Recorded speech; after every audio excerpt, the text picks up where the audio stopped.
Ji, Bismillahirrahmanirrahim. So today we are going to discuss general anatomy of cardiovascular system, right? So I'm going to discuss this system in two parts. पहले part पे हम discuss करेंगे थोड़ा बहुत cardiovascular system के बारे में introduction, and then heart का हम थोड़ा सा introductory structure करेंगे, उसके सारे जो है ना वो parts हम करेंगे. Second जो lecture होगा उसमें हम discuss करेंगे blood vessels, ठीक. और इसके बाद जो नेक्स्ट हमारा सर्कुलेटरी सिस्टम जो हमने डिस्कस करना होगा वो लिम्फेटिक सिस्टम है, तो वो भी सिमिलर ही है कार्डियोवास्कुलर सिस्टम से, राइट.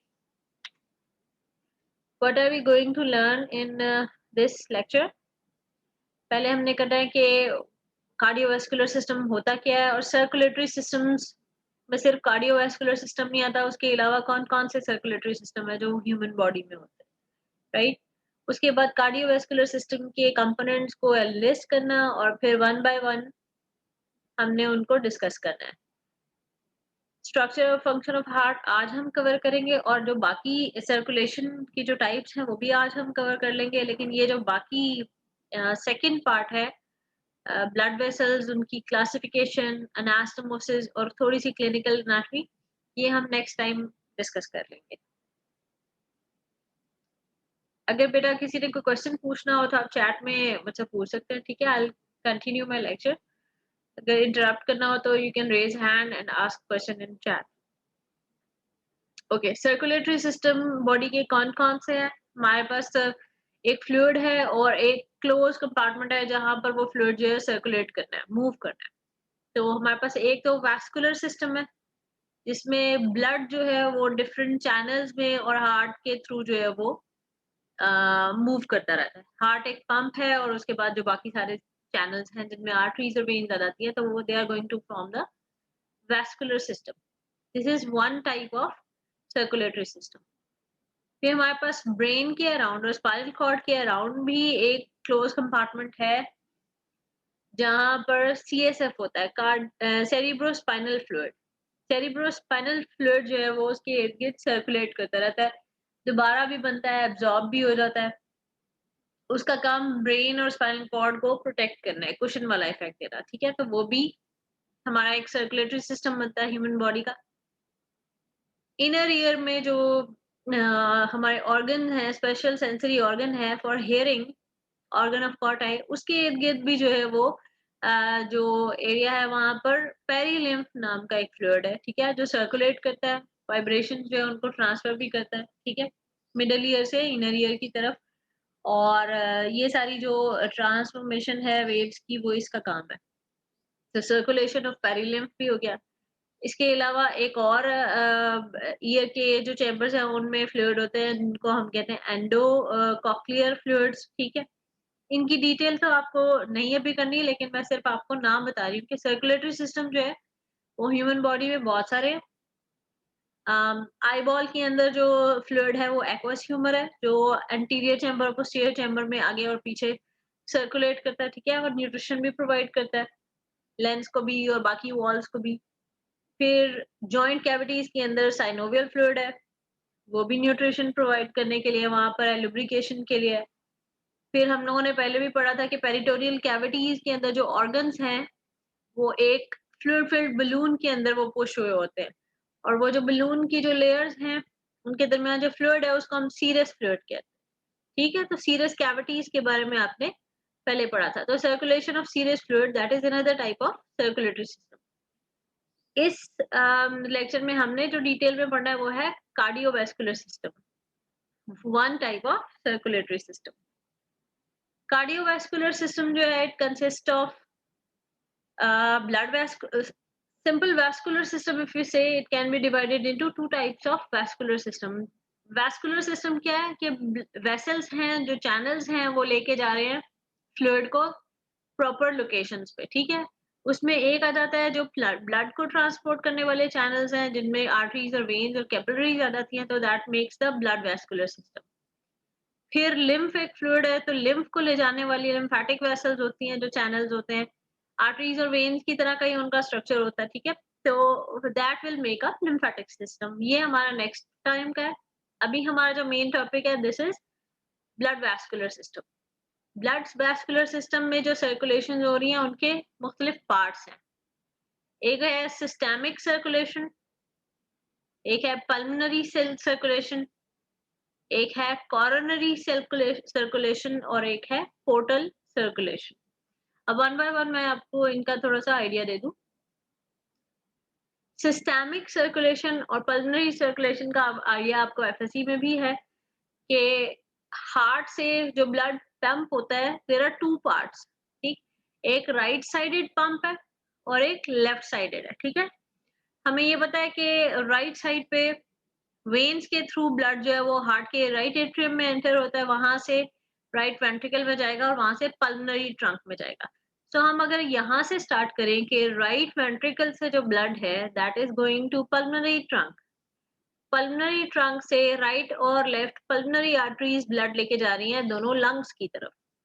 लंग्स में ये ब्लू कलर की जो आपको नजर आ रही है ये आर्टरीज हैं, क्योंकि यहाँ पर थोड़ी सी एक एक्सेप्शन है कि डीऑक्सीजनेटेड ब्लड जो है वो आर्टरीज में जा रहा है और कैपिलरीज के थ्रू एक्सचेंज होती है, ऑक्सीजन कलेक्ट होती है और उसके बाद फिर जो वेन्स हैं वो आपको यहाँ पर रेड कलर की नजर आएंगी, क्योंकि वेन्स में लंग से जो ब्लड आ रहा है वो ऑक्सीजनेटेड ब्लड है, ठीक है।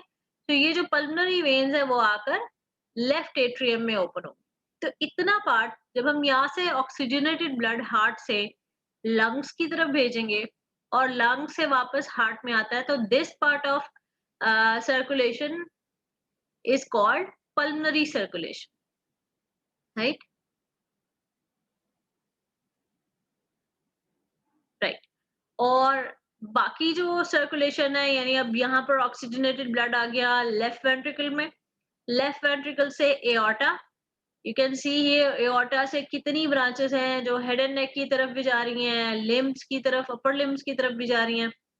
फिर एओर्टा जो है वो एब्डोमेन में चला जाता है, वहां पर सप्लाई करता है, थोरिक्स में भी सप्लाई कर रहा था, एब्डोमेन में भी सप्लाई करता है, उसके बाद फिर लोअर लिम्ब में भी।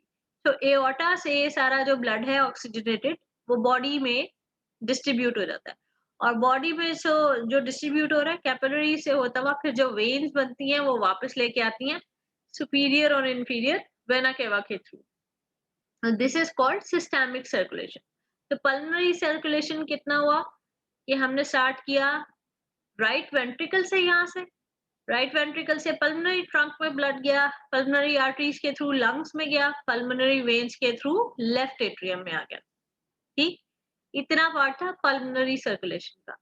और सिस्टेमिक सर्कुलेशन क्या होगी, लेफ्ट वेंट्रिकल से एओर्टा में, एओर्टा से पूरी बॉडी में ब्लड गया, वहां से वेन्स जो है वो लेके आई वापस through superior and inferior vena cava और राइट एट्रियम में ब्लड ले आई, ठीक है। तो ये वाला जो सारा पार्ट है तो पूरी बॉडी में जो सर्कुलेशन हुई है this is called systemic circulation, right. फिर एक सर्कुलेशन है जिसको हम कहते हैं कॉरोनरी सर्कुलेशन। हार्ट जो है वो पूरी बॉडी को ब्लड सप्लाई कर रहा है, लंग्स की तरफ भी ब्लड भेज रहा है ऑक्सीजनेशन के लिए, लेकिन हार्ट में अपने मसल्स भी होते हैं, तो हार्ट की अपनी कुछ न्यूट्रिशन की रिक्वायरमेंट भी है, हार्ट ने खुद भी जो है ना वो ब्लड यूज करना है, ऑक्सीजनेशन देनी है अपने टिश्यू को। तो कॉरोनरी सर्कुलेशन क्या है कि जी एओर्टा से जो कॉरोनरी आर्टरीज निकलती हैं वो हार्ट को सप्लाई कर रही है, ठीक है। आर्टरीज जो है वो बेसिकली असेंडिंग एओर्टा से अराइज करती हैं। एक होती है राइट कॉरोनरी आर्टरी और दूसरी है लेफ्ट कॉरोनरी आर्टरी। ये दोनों आर्टरीज ब्रांचेस देती हैं और ये जो ब्रांचेस हैं ये आपस में कनेक्ट भी हो जाती हैं। इन कनेक्शंस को हम कहते हैं इंटर आर्टीरियल अनास्टोमोसिस, ठीक। अब ये जो सारा कुछ है, ये जो आपकी डिस्क्रिप्शन है, ये राइट साइड पे जो है वो राइट कॉर्नरी आर्टरी और लेफ्ट साइड पे आपको लेफ्ट कॉर्नरी आर्टरी की जो डिस्ट्रीब्यूशन नजर आ रही है, this part is called coronary circulation. अब आर्टरीज से स्टार्ट होगा, एओर्टा से ये आर्टरीज निकलेंगी, ऑक्सीजनेटेड ब्लड जो है वो हार्ट के मसल्स को, हार्ट के टिश्यूज को सप्लाई करेंगी, ठीक। और वापस किस तरह से आएगा कॉरोनरी सर्कुलेशन में, ये वेन्स के थ्रू वापस आएगा। छोटी छोटी जो वेन्स हैं, जैसे आपको यहाँ पर कार्डिक वेन्स नजर आ रही हैं, great cardiac, middle cardiac and small cardiac when नजर आ रही है, ये सारी जो कार्डिक वेन्स हैं ये एक बड़े चैनल में ओपन होती हैं। ये जो बड़ा चैनल है this is called coronary sinus, और कॉरोनरी साइनस जो है ना वो राइट एट्रियम में फिर वीनस ब्लड ले जाता है। इसका मतलब है कि हार्ट की जो ब्लड सप्लाई है वो बाकी सारी सर्कुलेशन से अलग है। कॉरोनरी आर्टरीज से गया ब्लड टिश्यूज में ऑक्सीजनेटेड ब्लड लेके, और उसके बाद फिर ये जो वेन्स हैं इनके थ्रू कॉरोनरी साइनस में, और कॉरोनरी साइनस से फिर राइट एट्रियम में डीऑक्सीजनेटेड ब्लड आ गया। तो this part of circulation is called coronary circulation। अच्छा जी, फिर एक वर्ड आ जाता है पोर्टल सर्कुलेशन। ये भी एक डिफरेंट काइंड की सर्कुलेशन है। इसमें क्या होता है कि नॉर्मली हमने क्या पढ़ा है कि जी आर्टरी जो है, राइट, हमने पढ़ा है कि आर्टरी और आर्टरी से जो है वो ब्लड किधर जाता है। हमने ये भी पढ़ा है कि आर्टरी से स्मॉलर स्मॉलर आर्टरीज बनती जाती हैं, आर्टेरियोल्स बनते हैं, और फिर ब्लड जाता है कैपिलरीज में।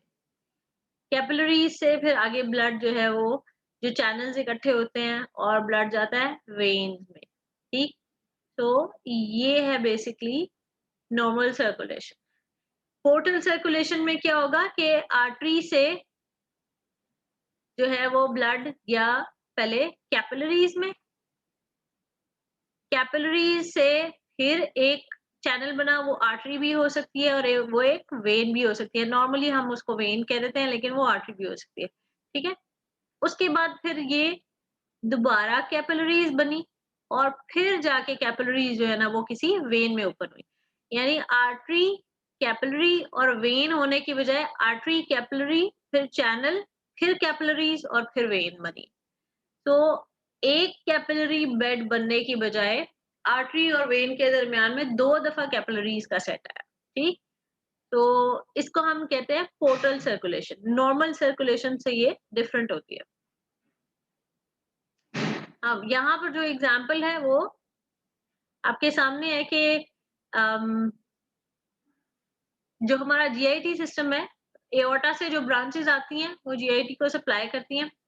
जीआईटी से जो वेन बनती हैं वो ये आपको सारी वेन्स नजर आ रही हैं। ठीक है, ये सारी वेन्स जो है वो बनी है, ये वो चैनल्स हैं जो बने हैं कैपिलरी से, एक कैपिलरी बेड से। ठीक, ये चैनल बनाते हैं पोर्टल वेन। तो पोर्टल वेन वो एक चैनल है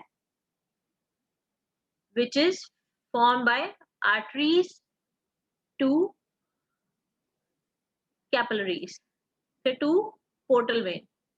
ठीक, यानी जीआईटी की तरफ जो आर्टरीज आई थी उनसे कैपिलरीज बनी। यहाँ कैपिलरीज ने जो है ऑक्सीजन तो जीआईटी के ऑर्गन्स को दे दिया, और न्यूट्रिशन जो है वो फूड से जो मिलने वाली चीजें थी वो उस कैपिलरीज के बेड में ब्लड में शामिल हो गई। ठीक है, अब कैपिलरी से ये एक चैनल बना है जिसको हमने कह दिया पोर्टल वेन। पोर्टल वेन जो है वो फिर दोबारा से लिवर में जाती है, बजाय ये कि वो हार्ट की तरफ जाए वो लिवर में जाएगी और दोबारा से कैपिलरीज बना देगी। लिवर के अंदर जो कैपिलरीज बनती हैं उनको हम कहते हैं साइनोसॉइड्स। उन साइनोसॉइड से दोबारा से जो वेन्स बनेंगी उनको हम कह देते हैं हिपैटिक वेन्स। ठीक, और हिपैटिक वेन जो है वो बेसिकली वो वेसल्स हैं जो हार्ट की तरफ जाएंगी। ठीक, तो ये हमने याद रखना है कि पोर्टल सर्कुलेशन क्या है कि आर्टरीज हार्ट से आई, उन्होंने कैपिलरीज बनाई, बजाय है कि डायरेक्ट वेन बनती और फिर हार्ट में चली जाती। एक कैपिलरी सेट यहाँ पे था तो एक कैपिलरी सेट और आ गया। ठीक है, आर्टरीज और वेन्स के दरमियान में 2 कैपिलरी सेट्स हो गए। अच्छा, यहाँ पे पोर्टल सर्कुलेशन बनाने का मकसद क्या है? जीआईटी से जो भी न्यूट्रिशन या जो भी चीजें एब्जॉर्ब की जाती हैं उनमें टॉक्सिन्स भी हो सकते हैं। तो लिवर हमारा ऐसा ऑर्गन है जिसने टॉक्सिन्स रिमूव करने होते हैं। डिटॉक्सिफिकेशन उसका एक बड़ा इंपॉर्टेंट काम है। तो डिटॉक्सिफिकेशन करने के लिए जरूरी है कि पहले यहाँ पर कैपिलरीज बने, उनसे सारे न्यूट्रिशन सारे जो है ना वो सब्सटेंसेस एब्जॉर्ब हो, फिर पहले लिवर में जाए, फिर कैपिलरीज बने। कैपिलरीज बनेंगी तो लिवर के जो सेल्स हैं कैपिलरी के अंदर ब्लड को जो है ना वो अच्छी तरीके से जो है ना वो उसको डिटॉक्सिफाई कर लेंगे, और उसके बाद फिर ब्लड जो है ना वापस सिस्टम में जाएगा। तो ये हमारे पास आ गया हेपाटिक पोर्टल सर्कुलेशन। इसी तरह से एक और सिस्टम है रीनल पोर्टल सर्कुलेशन का। ठीक है, आप देख रहे हैं कि आर्टरी आई है, यहाँ पे कैपिलरीज का एक सेट बना है। ये आपको नेफ्रॉन का स्ट्रक्चर नजर आ रहा है जिसमें बोन कैप्सूल है, तो उसके अंदर ग्लोमेरुलस जो है वो कैपिलरीज है। वहां से फिल्टर होके जो फ्लूइड है वो उसने इन ट्यूब्यूल्स के अंदर जाना है और फिर कुछ एब्जॉर्प्शन होनी है, कुछ चीजें जो है ना वो रिलीज होनी है। अब ये देखें कि इन कैपिलरीज से जो चैनल बने हैं उनसे फिर दोबारा से ये कैपिलरीज बन रही हैं और फिर जाके एक वेन बनेगी। तो आर्टरी से एक कैपिलरी सेट, फिर चैनल, फिर कैपिलरी सेट और फिर एक वेन बन रही है।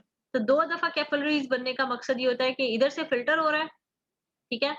ट्यूब्यूल्स में जाएगा, उसमें कुछ चेंजेस आएँगी और उसके बाद फिर वो जो चेंजेस हैं, उनको दोबारा कंसंट्रेट करने के लिए यहाँ पर एक और कैपिलरी सेट है, ठीक? तो यूरिन फॉर्मेशन जब हो रही होती है, तो वहाँ पर भी हमें आर्टरी और वेन के दरमियान में 2 कैपिलरी सेट चाहिए होते हैं। So this is called renal portal circulation.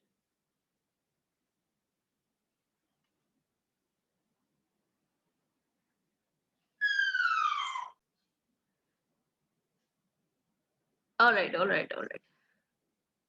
Good. Right, तो हमारे पास फिर जो नेक्स्ट कंपोनेंट है जो हमने डिस्कस करना है। हाँ जी, सर्कुलेशन अब हमने डिस्कस कर ली है। अब हमारे पास जो है ना वो कंपोनेंट्स आ गए हैं। तो सबसे इम्पोर्टेंट कंपोनेंट जो है वो हमारे कार्डियोवास्कुलर सिस्टम का, दैट इज ब्लड। ब्लड के क्या कंपोनेंट्स होते हैं? ये हमारे पास एक सेंट्रीफ्यूज मशीन में जब हम डाल देते हैं तो सारे हिस्से अलग हो जाते हैं ब्लड के। तो वो हमें टेस्ट ट्यूब नजर आ रही है जो सेंट्रीफ्यूज मशीन में डाल के उसके कंपोनेंट्स अलग किए गए। तो हमारे पास 55% जो है वो प्लाज्मा है, ठीक? और बाकी जो परसेंटेज रह जाती है वो हमारे पास रह जाती है सेल्स की। यानी कि जो लिक्विड पार्ट है साइटोप्लाज्म की तरह का जो मटेरियल होता है जो ब्लड में होता है, जो ग्राउंड सब्सटेंस की तरह का होता है लेकिन ज्यादा लिक्विड पार्ट होता है, ठीक है? तो that is called plasma, dissolvable part, ठीक? और जो सेल्स हैं वो बाकी पार्ट बनाते हैं। उनमें हमारे पास जो व्हाइट ब्लड सेल्स और प्लेटलेट्स हैं, they are less than 1%। 45% of the blood cells are red blood cells. तो इसका मतलब है कि जो मेजॉरिटी है वो रेड ब्लड सेल की है, right? So these are the components of blood: plasma, RBCs, डब्ल्यूबीसीज and platelets. Red blood cells आपको पता है यहाँ पर इस तरह के ये कनकेविटी होती है, ये डिस्क शेप के होते हैं, इनमें न्यूक्लियाई नहीं होते मेच्योर रेड ब्लड सेल्स में, ठीक? रेड ब्लड सेल्स हमारे लिए बेसिकली करते क्या है, इनमें हीमोग्लोबिन होती है। हीमोग्लोबिन जो है ना उसमें ऑक्सीजन बाइंडिंग कैपेसिटी होती है। तो लंग्स में जाते हैं ब्लड सेल्स ये, तो हीमोग्लोबिन ऑक्सीजन के साथ बाइंड कर जाती है और फिर जब दूसरे टिश्यूज में जाते हैं तो हीमोग्लोबिन से ऑक्सीजन जो है वो निकल कर टिश्यू को जो है ना वो ऑक्सीजनेशन करती है, राइट? तो ये सारा रेड ब्लड सेल्स का काम है। 120 डेज का इनका साइकिल होता है। इसीलिए कहते हैं कि अगर ब्लड देना हो तो उसके बाद फिर आप 120 डेज का वेट कर लो, फिर दोबारा से ब्लड दिया जा सकता है, ठीक? क्योंकि आपके नए ब्लड सेल्स जो हैं वो बन जाते हैं। अब ये आपके पास जो डिस्क शेप नजर आ रहे हैं, these are all red blood cells. इसके अलावा मेजॉरिटी क्योंकि ब्लड की जो है वो रेड ब्लड सेल्स है। उसके अलावा ये जो डिफरेंट आपको सेल्स नजर आ रहे हैं जिसमें आपको लिम्फोसाइट नजर आ रहे हैं, ये आपको इओसिनोफिल नजर आ रहा है, बेसोफिल्स हैं, मोनोसाइट्स नजर आ रहे हैं। ये डिफरेंट टाइप के हमारे व्हाइट ब्लड सेल्स हैं। व्हाइट ब्लड सेल्स का काम ज्यादातर हमारे इम्यूनिटी से रिलेटेड होता है। उनमें जो सबसे इम्पोर्टेंट वाले होते हैं वो होते हैं जो जिनमें ग्रैन्यूल्स नहीं होते, ठीक है? एक ग्रैन्युलोसाइट, जिनमें लिम्फोसाइट सबसे इम्पोर्टेंट होते हैं, जो हमारी स्ट्रॉन्ग इम्यूनिटी जो है ना, स्ट्रॉन्ग इम्यून सिस्टम के लिए से रिलेटेड है। इसके अलावा वक़्ती तौर पर, फौरी तौर पे जो एक्शन करना होता है इन्फेक्शन से या एलर्जी कंपोनेंट से, वो हमारे बाकी ग्रैनुलोसाइट्स ने करना होता है, जिनमें न्यूट्रोफिल, इओसिनोफिल और बेसोफिल ज़्यादा थे। ठीक है? तो ये हमारा वक़्ती डिफेंस सिस्टम है और लॉन्ग टर्म जो सिस्टम है वो ये वाले सेल्स बनाते हैं। तो these are all white blood cells जिनका काम बॉडी के डिफेंस मैकेनिज़्म में एक्ट करना है, राइट? अब जब ब्लड वेसल में कट वगैरह या ट्रॉमा की वजह से ब्लीडिंग हो जाती है, लीकेज हो जाती है, तो ब्लड में कुछ ऐसे सेल्स हैं जो एक प्रोटीन फाइब्रिन के साथ मिलकर, प्लाज्मा के अंदर एक प्रोटीन होती है जो लिक्विड पार्ट है ब्लड का, उसके अंदर जो प्रोटीन होती है फाइब्रिन, उसके साथ मिलकर ये सेल्स जो हैं जिन्हें हम प्लेटलेट्स कहते हैं, वो उस जगह को बंद कर देते हैं, प्लग कर देते हैं, ठीक है? तो जब भी ब्लीडिंग होगी तो क्लॉटिंग का काम जो होगा और लीकेज ऑफ ब्लड को प्रिवेंट करने का काम जो होगा वो प्लेटलेट्स का होगा, ठीक है? तो प्लेटलेट्स का ये फंक्शन हो गया। चलें जी, ब्लड के हमने कंपोनेंट्स देख लिए लेकिन जो अभी हमारा काम है वो है सीवीएस के कंपोनेंट्स। सीवीएस जो है उसमें we are going to study 2 parts. एक हमने पढ़ना है जो पंप है, दैट इज़ द हार्ट और फिर हमने पढ़ना है ब्लड वेसल्स जो चैनल्स हैं बेसिकली जो ब्लड हार्ट से लेके भी जाएँगे और हार्ट की तरफ वापस भी लेके आएँगे, right? So what are the functions of cardiovascular system? Cardiovascular system हम पहले भी पढ़ चुके हैं कि इसका काम है ट्रांसपोर्ट करने का, ठीक है? ट्रांसपोर्ट सिस्टम में ब्लड के अंदर बहुत सारे हार्मोन शामिल हो जाते हैं, बहुत सारे न्यूट्रिशन की सब्सटेंसेस शामिल हो जाते हैं जो डिफरेंट टिश्यूज़ में जाते हैं, टारगेट्स में जाते हैं, उनके स्प्रेड करने का, उनको अपनी-अपनी जगह पहुँचाने का काम जो है वो इसका कार्डियोवास्कुलर सिस्टम का है। इसके अलावा और क्या-क्या चीज़ें ऑक्सीजन भी हो सकती हैं, हाँ, वेस्ट मटीरियल भी वापस लेके आने का काम है।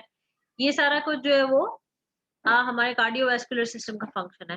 मेनली जो फोर्स है, जो कार्डियोवास्कुलर सिस्टम को चला रही है, this is the heart, which is the beating heart और वो हार्ट जब पंप करता है ब्लड को कॉन्ट्रैक्ट करके, तो वो आगे को जाता है आर्टरीज़ में ब्लड और जब हार्ट रिलैक्स करता है तो the blood is sucked back from the when. चलो जी, हार्ट का स्ट्रक्चर देख लें पहले हम। ये आपके सामने जो एक नज़र आ रहा है structure, this is the typical structure of heart. अगर मैं बात करूँ कि हार्ट बेसिकली किस जगह पे अगर तो इस तरह से मैं ये स्टर्नम बोन की लोकेशन बनाऊँ, तो हार्ट इस तरह से पड़ा हुआ है। थोड़ा-सा पार्ट हार्ट का जो है ना वो राइट साइड पे आता है, ये मिड लाइन आप समझ लें और ज़्यादा पार्ट जो है वो हार्ट का लेफ्ट साइड पे आता है। तो ये जो हम सुनते हैं कि हार्ट लेफ्ट साइडेड है, ये तो फिर इस बात गलत हो जाती है थोड़ी-सी, ठीक? राइट।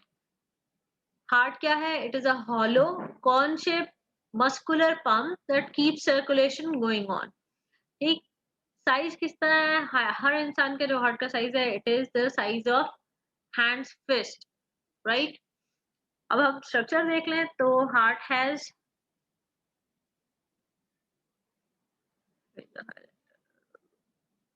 राइट,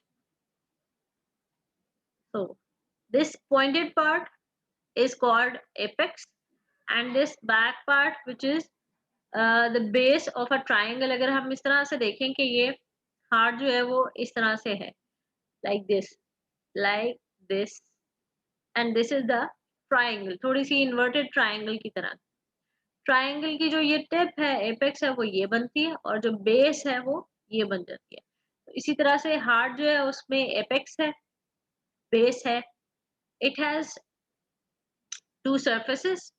एक तो सरफेस आपको नज़र आ रही है, एक जो बैकग्राउंड में है, वो जो डायफ्राम पे पड़ी होती है, this is also called diaphragmatic surface. एक जो एंटीरियरली फेस कर रही है सरफेस, उसको हम स्टर्नोकॉस्टल सरफेस इसलिए कहते हैं कि उससे आगे बिल्कुल स्टर्नम और रिब्स पड़ी हुई हैं, ठीक? तो एक एंटीरियर सरफेस हो गई which we can see here in this diagram, ठीक है? और मॉडल मैं एक दफ़ा आप लोगों को हार्ट का ज़रूर दिखाऊँगी अगर ऑनलाइन ये क्लासेस का सिलसिला बंद हो गया और हम कॉलेज गए और अगर हम कॉलेज नहीं जा सके तो फिर मैं आपको मॉडल की एक वीडियो बना के आपके साथ शेयर कर दूँगी, ठीक है? राइट, देन बॉर्डर्स कौन से होंगे? एक ये हमारे पास राइट बॉर्डर है, एक हमारे पास मार्जिन को कहते हैं ना बॉर्डर्स, तो ये हमारे पास लेफ्ट बॉर्डर है, एक हमारे पास इंफीरियर बॉर्डर है।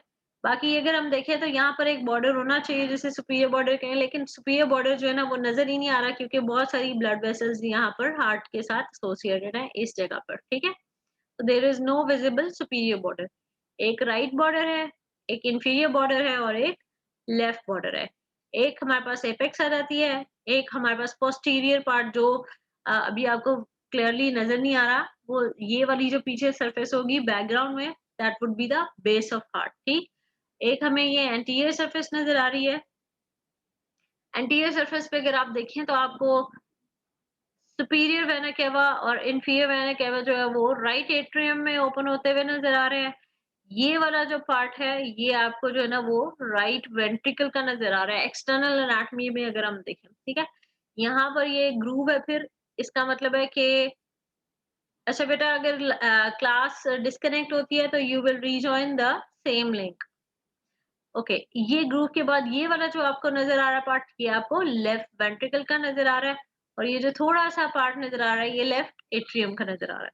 ठीक, यू कैन सी के सुपीरियर इंफीरियर वेना केवा जो है ना वो राइट एट्रियम में ओपन हो रहे हैं, और राइट वेंट्रिकल से ये जो एक बड़ी ब्लड वेसल निकल रही है जिसको हम कहते हैं पल्मोनरी ट्रंक। ठीक, लेफ्ट वाला जो एट्रियम और वेंट्रिकल है वो एंटीरियर व्यू में हमें बहुत ज्यादा क्लियर नजर नहीं आता। मैं देखूंगी अगर मुझे अभी वो मिला कुछ चीजें व्यू तो मैं भी आपको दिखाती हूँ, अदरवाइज मैं मॉडल में आपको ये क्लियर कट दिखा दूंगी। These are the external features of heart, के एक्सटर्नली हार्ट पे क्या क्या चीजें नजर आ रही होती है। ठीक, अगर आप लेफ्ट से देखें कि लेफ्ट के यहाँ से होते हुए विच इज नॉट क्लियर के पल्मोनरी ट्रंक के पीछे पार्ट है वो के लेफ्ट वेंट्रिकल से ये वाला एक ब्लड वेसल जो है ना वो अराइज करी है which is ascending aorta here, यहाँ पर जाके वो मुड़ रही है तो इसको हम आर्च ऑफ एओर्टा कह देते हैं, और उसके बाद फिर डिसेंडिंग एओर्टा। तो एओर्टा जो है वो लेफ्ट वेंट्रिकल से अराइज हो रही है बिहाइंड द पल्मोनरी ट्रंक। तो ये वाले हिस्से कैसे अराइज हो रहा है वो हमें यहाँ नहीं नजर आ रहा, कट सेक्शन में क्लियर हो जाएगा। Location is very clear. ठीक, जब मैंने आपको कैविटीज करवाई थी सीरस कैविटीज, तो हमने एब्डोमिनल पेल्विक कैविटी की थी, थोरेसिक कैविटी की थी। थोरेसिक कैविटी में हमने ये कहा था कि जो लंग्स जिस फ्लूइड फिल्ड बलून में है उसको हम प्लूरल कैविटी कहते हैं। हार्ट यहाँ पे दरमियान में जिस फ्लूइड फिल्ड बलून में स्टफ किया जाता है उसको हम पेरिकार्डियल कैविटी कहते हैं। ठीक है, और मैंने आपको बताया भी था कि ये इस तरह से एक बलून होता है, और फिर जब हम किसी भी ऑर्गन को उस बलून के अंदर डालते हैं तो वो इस तरह से उसकी लेयर्स बन जाती है। ठीक है, और ये ब्लड वेसल सारी हार्ट से निकल रही हैं, और हार्ट जो है ना वो बेसिकली इस लेयर के अंदर यूं पड़ा होता है। तो ये बेसिकली इतना जो पार्ट है ना this is called pericardial cavity. तो ये यहाँ पर आपको जो नजर आ रहा है this part is the pericardial cavity. ठीक है, अब ये बलून की ये जो टू लेयर्स बनती हैं, एक जो अंदर वाली लेयर जो हार्ट को लाइन करती है उसको हम कहते हैं विसरल पेरिकार्डियम, और जो बाहर की तरफ होती है उसको हम पैराइटल पेरिकार्डियम कहते हैं, और इसके अंदर ये जो फ्लूइड होता है उसको हम पेरिकार्डियल फ्लूइड कहते हैं। ठीक, so it lies in the centrally locate it lies in a centrally located partition in the thoracic cavity। ये जिस जगह पर है ऊपर से नीचे रूरल कैविटीज के दरमियान में ये जो स्पेस है इसको हमने कर लिया था कि ये मेडियास्टिनम है। ठीक है, आप सिर्फ इतना याद रख लें कि ये मेडियास्टिनम में है, पेरिकार्डियल कैविटी में है, एक सैक जो इसे इंक्लोड्स करी है फ्लूइड फिल्ड, उसको हम पेरिकार्डियल कैविटी कहते हैं, या जो सीरस मेम्ब्रेन है उसको हम पेरिकार्डियम कहते हैं। ठीक, ये भी मैंने आपको बता दिया कि अगर हम मिडल का ख्याल रखें तो 2/3 एक साइड पे और 1/3 एक साइड पे। ठीक है, तो हार्ट अगर हम इस तरह से कर लें तो 2/3 पार्ट हार्ट का लेफ्ट साइड पे और 1/3 पार्ट जो है ना वो राइट साइड पे है, मिड लाइन से अगर हम देखें। ठीक, ये भी एक मिथ क्लियर हो गया। हार्ट क्योंकि हम ज्यादा लेफ्ट साइड पे इसीलिए सब लोग कहते हैं हार्ट लेफ्ट साइड पे है, लेकिन बेसिकली हार्ट जो है वो मीडियास्टिनम में है।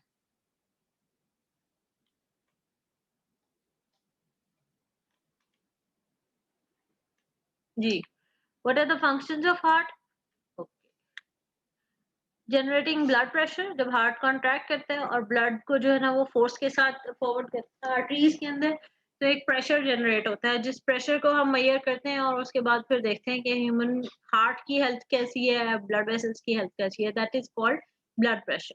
ठीक, ब्लड को जो है वो हार्ट ने कॉन्ट्रैक्ट करके आर्टरीज में रूट करना होता है, और जब रिलैक्स करता है तो वेन से वापस हार्ट की तरफ बुलाना होता है। तो रूटिंग द ब्लड यानी ब्लड को डिफरेंट डायरेक्शन में। Heart separates pulmonary and systemic circulation, heart के चैम्बर से हमने देखा था कि जो राइट वेंट्रिकल है वहां से ब्लड जाता है लंग्स में, और लेफ्ट वेंट्रिकल से जाता है सिस्टम बाकी सिस्टम में एओर्टा के थ्रू। तो सिस्टेमिक और पल्मोनरी सर्कुलेशन को भी ये सेपरेट करता है। जी, वन वे ब्लड फ्लो कैसे होगा? हार्ट के अंदर वाल्व्स होते हैं, डोर्स होते हैं, ठीक है, जो एक तरफ खुलते हैं और दूसरी तरफ वो क्लोज हो जाता है। सो हार्ट में जो ब्लड है जब हार्ट कॉन्ट्रैक्ट करता है तो ब्लड रिवर्स फ्लो नहीं होता, सिर्फ वन वे फ्लो है। हार्ट वेल्व्स जो है वो वन वे फ्लो को इंश्योर करते हैं। मैं अभी आपको हार्ट वेल्व्स दिखा भी दूंगी। जी, ब्लड सप्लाई को रेगुलेट करना ऑब्वियसली फिर हार्ट का ही काम है। हाँ जी, जब एक्सरसाइज में रिक्वायरमेंट बढ़ जाती है तो फिर कैसे ब्लड सप्लाई में हार्ट रेट जो है वो इंक्रीज हो जाता है, फोर्स भी इंक्रीज हो जाती है और उसके बाद फिर ब्लड जो है वो ज्यादा सप्लाई हो जाता है। और अगर रेस्टिंग फेज हो तो हार्ट रेट जो है ना वो नॉर्मल हो जाता है। ये हार्ट का जो है ना वो कंट्रोल हो गया फंक्शंस का। नाउ अभी मैंने पहले भी बताया था पेरिकार्डियम के बारे में, जो कि हार्ट की कवरिंग है, ठीक? फिर आपको बताया था कि जो सीरियस पार्ट है पेरिकार्डियम का जो फ्लूइड से फिल होता है, एक लाइन रेड लाइन उन्होंने दिखाई है which is along the heart, उसको हम कहते हैं विसरल पेरिकार्डियम। और फिर दरमियान में फ्लूइड की स्पेस आ गई और उसके बाद फिर एक आ गई पैराइटल पेरिकार्डियम। ये जो 2 लेयर्स हैं ये वही बलून वाली सीरस मेम्ब्रेन है जिसके बारे में हम पहले डिस्कस कर चुके हैं। उससे बाहर फिर कनेक्टिव टिश्यू की एक एक्स्ट्रा लेयर लग जाती है क्योंकि हार्ट हमारा बहुत ही इम्पोर्टेंट ऑर्गन है। इसको ज़्यादा प्रोटेक्शन की ज़रूरत है, ठीक है? तो एक आ जाती है और फाइब्रस पेरिकार्डियम, ठीक है? तो टिपिकल जो पेरिकार्डियम है, जो नॉर्मली हर ऑर्गन के इर्द-गिर्द सीरस मेम्ब्रेन होती है, वो है सीरस पेरिकार्डियम। लेकिन हार्ट के इर्द-गिर्द सीरस पेरिकार्डियम की जो पैराइटल लेयर है, उसके बाहर एक और लेयर आ जाती है कनेक्टिव टिश्यू की जिसे हम कह देते हैं फाइब्रस पेरिकार्डियम, ठीक है? These are the coverings of heart.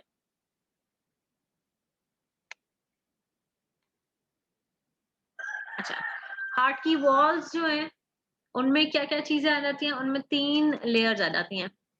Epicardium, ठीक है? सबसे बाहर वाली जो लेयर, जिसमें हमने विसरल पेरिकार्डियम वाली लेयर पढ़ी थी, ठीक है? जो विसरल पेरिकार्डियम है क्योंकि वो बिल्कुल हार्ट के साथ जुड़ी हुई है, तो उसको अक्सर हार्ट की वॉल का पार्ट ही लिया जाता है, ठीक है? तो उसको हम कह देते हैं एपिकार्डियम। उसके बाद जो कार्डियक मसल्स आ जाते हैं, जो मसल्स वाली लेयर आ जाती है, इसको हम मायोकार्डियम कहते हैं। और जो सबसे अंदर वाली लेयर है, जिसके अंदर फिर जो है ना वो ब्लड होना है। और ब्लड क्योंकि एक सर्कुलेटिंग फ्लूइड है, तो इनर जो मोस्ट लेयर होती है एंडोकार्डियम जिसे हम कहते हैं, that is made up of epithelium. तो मैं आपको भी ये वॉल्स दिखाती हूँ, ठीक? ये सबसे बाहर वाली वॉल जिसे हम कह देते हैं एपिकार्डियम, बेसिकली अ, ये है विसरल पेरिकार्डियम। और विसरल पेरिकार्डियम भी एपिथेलियम से बनी हुई है, तो इसीलिए यहाँ पर आपको नजर आ रहा है सिंपल स्क्वेमस एपिथेलियम। तो ये जो दरमियान में लेयर है वो मसल है जो कॉन्ट्रैक्ट और रिलैक्स करता है, जिसे हम कार्डिक मसल कहते हैं, ठीक है? That is making up the myocardium. और अंदर की तरफ ये जो ब्लू लाइनिंग है ये सिंपल स्क्वेमस एपिथेलियम है जिसको हम कहते हैं एंडोकार्डियम। ये हार्ट की अपनी जो एपिथेलियम है, ये तो विसरल पेरिकार्डियम थी ना, लेकिन हार्ट की अपनी जो सिस्टम की एपिथेलियम है जिसने ब्लड को टच करना है, ठीक है? जिसके अंदर फ्लूइड होना है, दैट इज कॉल्ड एंडोकार्डियम। और एंडोकार्डियम से कुछ फोल्ड्स भी हार्ट के अंदर की तरफ निकलते हैं जिनको हम ट्रेबिकली कहते हैं, ठीक? तो इन फोल्ड्स के अंदर मस्कुलर टिश्यू भी होता है और ऊपर एपिथेलियम की लाइनिंग होती है। सो ये basically there are 3 layers of heart wall, ये आपने याद रखना है। जो सबसे बाहर वाली लेयर है वो बेसिकली विसरल पेरिकार्डियम है और थोड़ी बहुत फैट की अमाउंट जो नजर आ रही है, जिसको हम loose connective tissue and fat यहाँ पर लेबल कर रहे हैं, ठीक? फिर हमारे पास मसल की जो लेयर है वो मायोकार्डियम है। और जब इनर मोस्ट लाइनिंग जो एपिथेलियम की है, जो हार्ट की अपनी एपिथेलियम है, उसको हम कहते हैं एंडोकार्डियम। ये भी इंफॉर्मेशन आपको ऑलरेडी पता है, हार्ट का स्ट्रक्चर जो है ना वो काफी हद तक आप लोगों को आइडिया है कि there are atria and ventricle. 2 atria है, लेफ्ट एंड राइट एट्रिया, उसी तरह से 2 वेंट्रिकल्स भी होते हैं, left and right ventricle.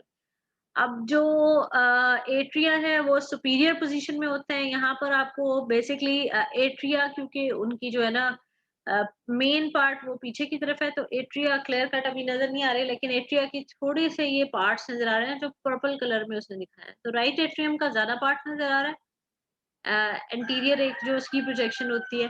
Left atrium का ये थोड़ा सा पार्ट आपको नजर आ रहा है, ठीक है? राइट एट्रियम में सुपीरियर वेना कैवा और इंफीरियर वेना कैवा ओपन होते हैं और ये पीछे उसकी जो बॉडी है ना वो पड़ी हुई है इस प्रोजेक्शन से, ठीक? ओके। एट्रिया सुपीरियर होते हैं, वेंट्रिकल्स इंफीरियर होते हैं, ठीक है? Atrias are called the receiving chambers क्योंकि इनमें ब्लड रिसीव होता है, ठीक है? They have thin walls